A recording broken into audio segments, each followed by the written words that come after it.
ట్రాక్టర్లో వచ్చి ఇక్కడ విద్వాం 2 డోజర్లు 4 డోజర్లు 2 జేసీబీలు ఇక్కడికి వచ్చి వీళ్ళు మొత్తం ఇక్కడ ఉన్న దాదాపుగా 2012లో కొని వెంచర్ చేసిన survey number 8084 with revenue divisional ఆఫీసర్తో కన్వర్షన్ చేసుకొని ఇక్కడ జీపీ లేఅవుట్ వేసి ఫ్లాట్లు అమ్మడం జరిగింది. తర్వాత ఇక్కడికి ఇంతకుముందు కూడా 2 months బ్యాక్ వచ్చేసి వాళ్ళు ఇక్కడ ముంగల సర్వే నెంబర్ 80లో హౌసుల జనార్దనాచారి, రామాచారి, జగదీశాచారి, అక్కడ అయితే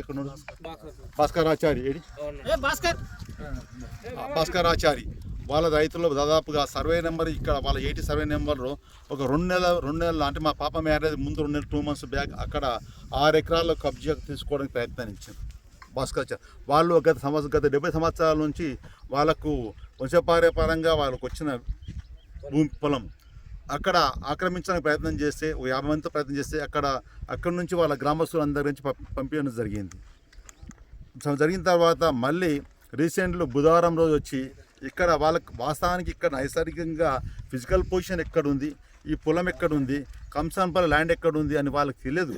కానీ ఇక్కడ వెంచర్స్ ఉన్నాయి. అప్పుడు దాదాపు ఈ వెంచర్స్ కూడా అందరికి కూడా చేసి నార్త్ ఇండియన్స్కి అమ్మడం జరిగింది. మొత్తం ఫ్లాట్లు 100 గజాలు 200 గజాలు 300 గజాలు మొత్తం దాదాపు 200 ఫ్లాట్లు అమ్మడం జరిగింది. ఇది మొత్తం కంసాన్పల్లి నేను చేసింది మొత్తం లక్ష్మీ గార్డెన్ సిటీలో 54 ఎకరాలు మొత్తం వెంచర్.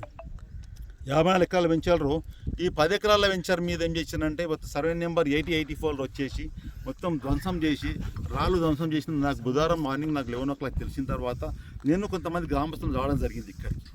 అప్పటికే ఇక్కడ విధ్వంసం చేస్తున్నారు వాళ్ళు వచ్చేసి పెద్ద ఎత్తున. నాకు కొంతమంది అక్కడ హిజ్రాలు, తర్వాత మహిళలు, అక్కడ హైదరాబాద్ గుండాలు, యువకులు చాలామంది వచ్చి ఇక్కడ మన లాఠీలు, కిట్స్, రాడ్స్ మరియు చిల్లీస్, కారము, తర్వాత కట్టెలు అవన్నీ తీసుకొని దాడి చేసే ప్రయత్నం చేశారు. ఆడికి నన్ను 2 దెబ్బలు కొట్టిన కూడా కొట్టడానికి వీళ్ళందరూ ఇక్కడ ఉన్న పక్కన వీళ్ళంతా కమ్మిన రైతులు చింతకింది నరసింహ కానీ, బాలవర్ధన్ రెడ్డి కానీ, లక్ష్మయ్య కానీ, మహేందర్ కానీ